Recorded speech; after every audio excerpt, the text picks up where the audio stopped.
Hi everyone, Meteorologist Joel Curtis with your aviation weather, issued Tuesday, July 22nd. Starting out with our flying weather Wednesday morning, extensive IFR off the coast of the North Slope, down into the Chukchi Sea and out into the Bering Sea. Also a little bit into the Bristol Bay area and also along the mountains on the western slopes of the lower Alaska Range. Extensive marginal VFR all along the coast out in the west and into Prince William Sound a little bit.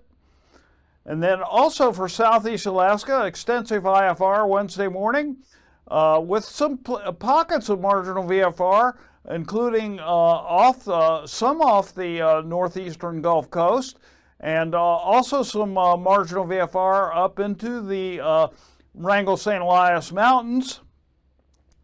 And then for Wednesday afternoon, we've got some thunderstorms from about the Yukon Flats up to the very eastern portion of the Brooks Range.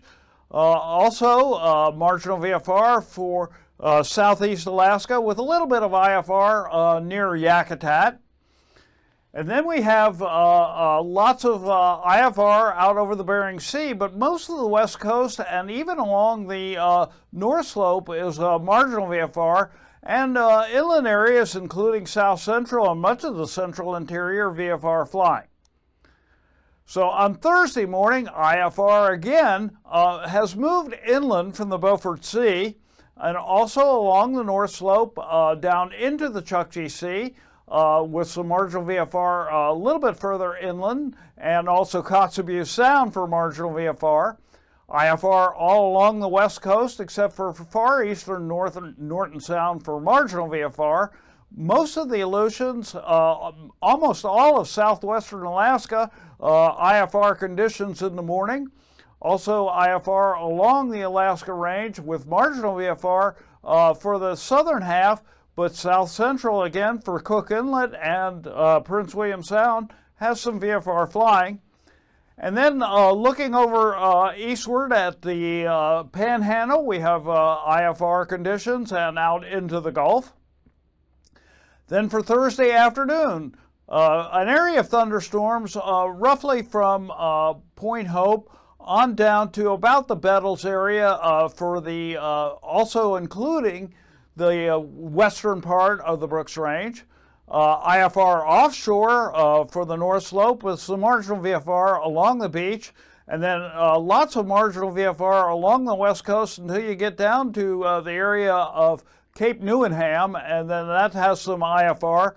Most of the Bering Sea IFR, and then some marginal VFR along the western part of the Alaska Peninsula. And then pretty good flying for the Cook Inlet area, Prince William Sound, on over to Yakutat. And then you pick up marginal VFR for much of southeast Alaska. So now for our pass conditions. Anaktuvik Pass, marginal VFR. Adigan Pass, marginal VFR. Lake Clark and Merrill Pass, IFR in the morning becoming marginal VFR. Rainy Pass, IFR becoming marginal VFR. Windy Pass, marginal VFR. Isabel Pass, marginal VFR becoming VFR in the afternoon. Mentasta Pass, marginal VFR. Tahitna Pass, marginal VFR becoming VFR in the afternoon. Portage Pass, VFR all day. And Chilkoot and White Pass, IFR in the morning, becoming marginal VFR in the afternoon. So for our freezing levels, an area of about 6,000 feet, roughly from the Chukchi Sea on down to eastern Norton Sound, with one area right on inland eastern of Norton Sound down to about 4,000 feet. And then it ramps up as you go further southeastward and southwestward to 8,000 all the way up to 14,000 feet as you get down by Haida Gwaii. And also for the Bering Sea, it ramps up to 14,000 feet as you get down to the far western Aleutians. So that sets up our icing. For the Yukon Flats to the Brooks Range, in those thunderstorms that I talked about, and any towering cumulus clouds that you see, expect some considerable moderate and isolated moderate icing. And then for the Bering Sea and on to the southwest coast, including the southern portion of Norton Sound and St. Lawrence Island, Nunivak Island as well, an area of considerable moderate icing, freezing level to 14,000 feet. So for our jet stream, what we've got going here is really a northwesterly jet. Starts up at about 85 knots or so for the Bering Strait, and then ramps up to about 100 knots as it crosses over through Kennedy Entrance and out into the Gulf. And then across the Aleutians and into southwestern Alaska, about 80 to 90 knot westerlies, and then some westerlies crossing over the Panhandle, roughly 35 to 40 knots. So for our 9,000 foot winds, it got 50 knots near St. Lawrence Island. Otherwise, fairly light. Westerlies about 40 knots out over the Bering Sea area. And in the Gulf area, we've got some wind coming out of Prince William Sound, about 35 knots or so. And then goes down through Dixon Entrance, again about 35 knots, all westerlies.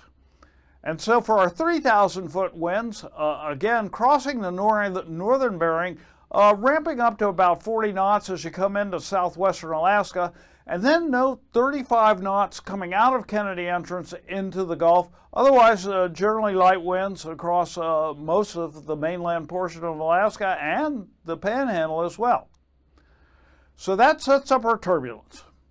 We've got one area of turbulence, the surface to 6,000 feet with some considerable moderate right in the northeastern portion of Norton Sound, and then stretching on out to St. Lawrence Island and all of Norton Sound with isolated moderate, and that'll be trending down in the afternoon. In the meantime, we also have that small jet coming out of Kennedy Entrance, causing considerable moderate turbulence over a portion of the Alaska Peninsula and Kodiak Island, as well as Kennedy Entrance. And then also that leads to isolated moderate going out into the Gulf, surface to 6,000 feet.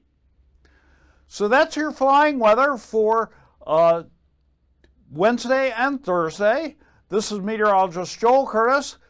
Please fly safe out there and be sure to file a flight plan. Thank you.